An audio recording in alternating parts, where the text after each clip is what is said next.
এগৰাকী ভূমাফিয়াক বিজেপি দলে কাইলৈ টিকেট ৰক্ষা কৰিছে।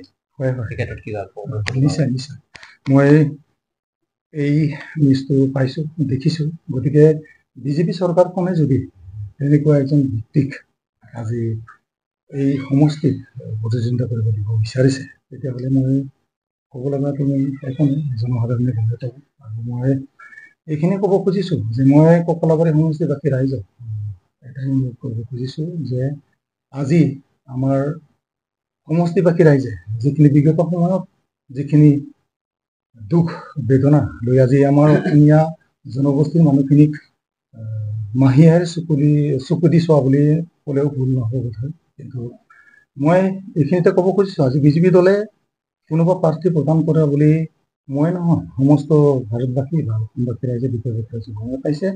গতিকে তেখেতক কিভাৱে কি কাৰণে মই নাজানো, কিন্তু এতিয়া মই ইয়াৰ উত্তৰটো মই দিব নোৱাৰিম। কাৰণ কিয়, জনসাধাৰণে দিব, অনাগত দিনত জনসাধাৰণে এই উত্তৰটো দিব।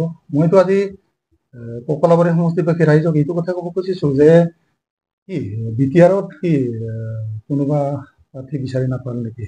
আৰু আজি বিজেপি দলে আজি কোনোবা এজন ব্যক্তিক আজি প্ৰাৰ্থীটো প্ৰদান কৰিব খুজিছে। গতিকে তেখেতক কোনো প্ৰাৰ্থী আৰু কোনোবা বেলেগ আছে নেকি, এইখিনি ক'ব খুজিছোঁ। সমস্ত বিটিআৰবাসী ৰাইজে, অসমবাসী ৰাইজে শুনিছে। আজি মই তেখেতৰ বিপক্ষে নকওঁ, কোনো দলৰ বিৰোধী বিপক্ষে নকওঁ। কাৰণ কিয়, মই কোনো দলৰ বিৰোধী নহয়, কোনো জাতিৰ বিৰোধী নহয়, মই নিৰপেক্ষ। আৰু মই নিৰপেক্ষভাৱে ইয়াত আজি প্ৰতিদ্বন্দ্বিতা কৰিব খুজিছোঁ। আজি মোৰ স্থিতি কি জনসাধাৰণে গম পাব, আৰু মই কিভাৱে আগবাঢ়িব খুজিছোঁ সেইখিনি জনসাধাৰণে জানে যে মই আজি নিৰপেক্ষ হৈ এই যে ককলাবাৰী সমষ্টিত প্ৰতিদ্বন্দ্বিতা কৰিব খুজিছোঁ। অৱশ্যে আজি 4টা বৃহৎ দলৰ লগত প্ৰতিদ্বন্দ্বিতা কৰিব খোজাটো মই মন নাথাকে হয়।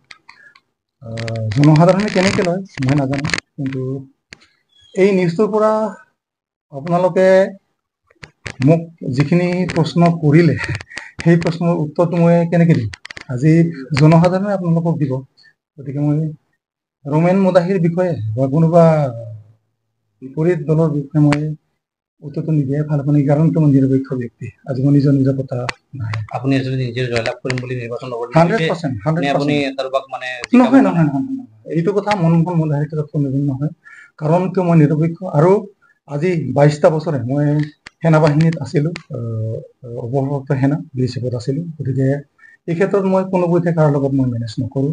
আৰু এইখিনি স্পষ্ট, আৰু বিগত দিনতে সেইটোৱে স্থিতি। আৰু আজিলৈকে যেতিয়ালৈকে মোৰ বিবেক বুদ্ধি, যেতিয়ালৈকে মোৰ মানসিক শক্তি ভাৰসাম্য ঠিকে থাকিব, তেতিয়ালৈকে মই কোনো কাৰো লগত মেনেজ নকৰোঁ।